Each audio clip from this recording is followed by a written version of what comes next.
The sun will be gone in 2 hours." "Well, let it go. Who cares?" They waited a good while under the orange trees, till Madame Antoine came back, panting, waddling, with 1,000 apologies to explain her absence. Tony did not dare to return. He was shy, and would not willingly face any woman except his mother. It was very pleasant to stay there under the orange trees, while the sun dipped lower and lower, turning the western sky to flaming copper and gold. The shadows lengthened and crept out like stealthy, grotesque monsters across the grass. Edna and Robert both sat upon the ground. That is, he lay upon the ground beside her, occasionally picking at the hem of her muslin gown. Madame Antoine seated her fat body, broad and squat, upon a bench beside the door. She had been talking all the afternoon, and had wound herself up to the story-telling pitch. And what stories she told them! But twice in her life she had left the Chênière Caminada, and then for the briefest span.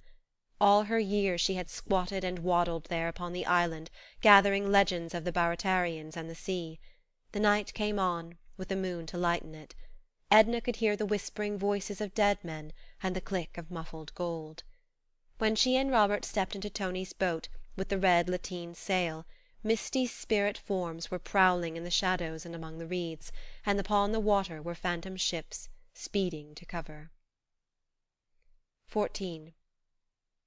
The youngest boy, Etienne, had been very naughty, Madame Ratignolle said, as she delivered him into the hands of his mother.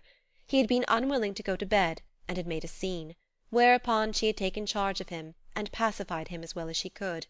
Raoul had been in bed and asleep for 2 hours.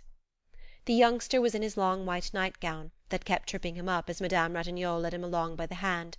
With the other chubby fist he rubbed his eyes, which were heavy with sleep and ill-humour. Edna took him in her arms, and seating herself in the rocker, began to coddle and caress him, calling him all manner of tender names, soothing him to sleep. It was not more than 9 o'clock. No one had yet gone to bed but the children. Léonce had been very uneasy at first, Madame Ratignolle said, and had wanted to start at once for the Chênière. But Monsieur Farival had assured him that his wife was only overcome with sleep and fatigue, that Tony would bring her safely back later in the day, and he had thus been dissuaded from crossing the bay. He had gone over to Klein's, looking up some cotton broker whom he wished to see in regard to securities, exchanges, stocks, bonds, or something of the sort, Madame Ratignolle did not remember what. He said he would not remain away late. She herself was suffering from heat and oppression, she said. She carried a bottle of salts and a large fan. She would not consent to remain with Edna, for Monsieur Ratignolle was alone, and he detested above all things to be left alone. When Etienne had fallen asleep, Edna bore him into the back room, and Robert went and lifted the mosquito bar that she might lay the child comfortably in his bed. The quadroon had vanished. When they emerged from the cottage, Robert bade Edna good night. "Do you know we have been together the whole livelong day, Robert, since early this morning?" she said at parting. "All but the 100 years when you were sleeping. Good night." He pressed her hand and went away in the direction of the beach. He did not join any of the others, but walked alone toward the gulf. Edna stayed outside, awaiting her husband's return. She had no desire to sleep or to retire, nor did she feel like going over to sit with the Ratignolles, or to join Madame Lebrun and a group whose animated voices reached her as they sat in conversation before the house. She let her mind wander back over her stay at Grand Isle, and she tried to discover wherein this summer had been very different from any and every other summer of her life. She could only realize that she herself, her present self, was in some way different from the other self. That she was seeing with different eyes and making the acquaintance of new conditions in herself that coloured and changed her environment, she did not yet suspect. She wondered why Robert had gone away and left her. It did not occur to her to think he might have grown tired of being with her the livelong day. She was not tired, and she felt that he was not. She regretted that he had gone. It was so much more natural to have him stay when he was not absolutely required to leave her. As Edna waited for her husband, she sang low a little song that Robert had sung as they crossed the bay. It began with "Ah, si tu savais," and every verse ended with "si tu savais." Robert's voice was not pretentious. It was musical and true.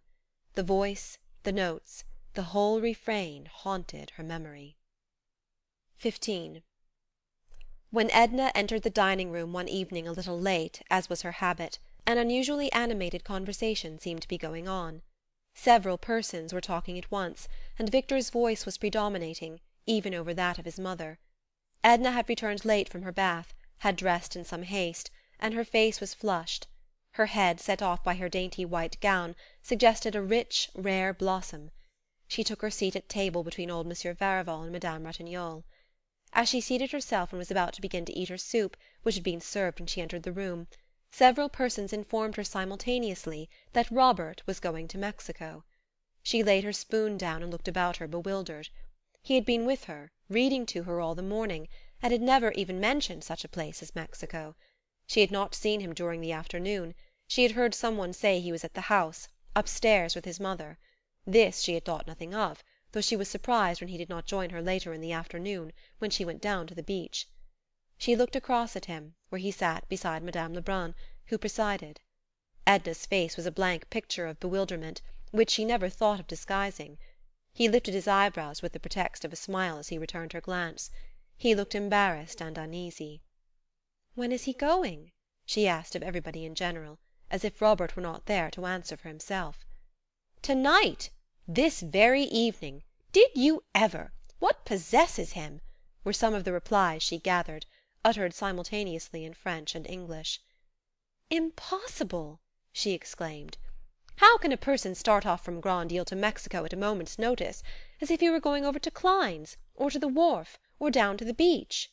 "I said all along I was going to Mexico. I've been saying so for years," cried Robert, in an excited and irritable tone, with the air of a man defending himself against a swarm of stinging insects. Madame Lebrun knocked on the table with her knife-handle. "Please let Robert explain why he is going, and why he is going tonight," she called out. "Really, this table is getting to be more and more like Bedlam every day, with everybody talking at once. Sometimes—I hope God will forgive me—but positively sometimes I wish Victor would lose the power of speech." Victor laughed sardonically as he thanked his mother for her holy wish, of which he failed to see the benefit to anybody, except that it might afford her a more ample opportunity and licence to talk herself. Monsieur Farival thought that Victor should have been taken out in mid-ocean in his earliest youth and drowned. Victor thought there would be more logic in thus disposing of old people with an established claim for making themselves universally obnoxious. Madame Lebrun grew a trifle hysterical. Robert called his brother some sharp, hard names. "There's nothing much to explain, mother," he said, though he explained, nevertheless, looking chiefly at Edna, that he could only meet the gentleman whom he intended to join at Vera Cruz by taking such and such a steamer, which left New Orleans on such a day, that Beaudelet was going out with his lugger-load of vegetables that night, which gave him an opportunity of reaching the city and making his vessel in time. "But when did you make up your mind to do all this?" demanded Monsieur Farival. "This afternoon," returned Robert, with a shade of annoyance. "At what time this afternoon?" persisted the old gentleman, with nagging determination, as if he were cross-questioning a criminal in a court of justice. "At 4 o'clock this afternoon, Monsieur Farival," Robert replied, in a high voice and with a lofty air, which reminded Edna of some gentlemen on the stage. She had forced herself to eat most of her soup, and now she was picking the flaky bits of a court bouillon with her fork. The lovers were profiting by the general conversation on Mexico to speak in whispers of matters which they rightly considered were interesting to no one but themselves. The lady in black had once received a pair of prayer beads of curious workmanship from Mexico, with very special indulgence attached to them, but she had never been able to ascertain whether the indulgence extended outside the Mexican border. Father Fochel of the cathedral had attempted to explain it, but he had not done so to her satisfaction.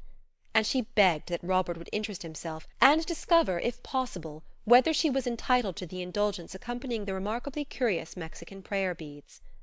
Madame Ratignolle hoped that Robert would exercise extreme caution in dealing with the Mexicans, who, she considered, were a treacherous people, unscrupulous and revengeful.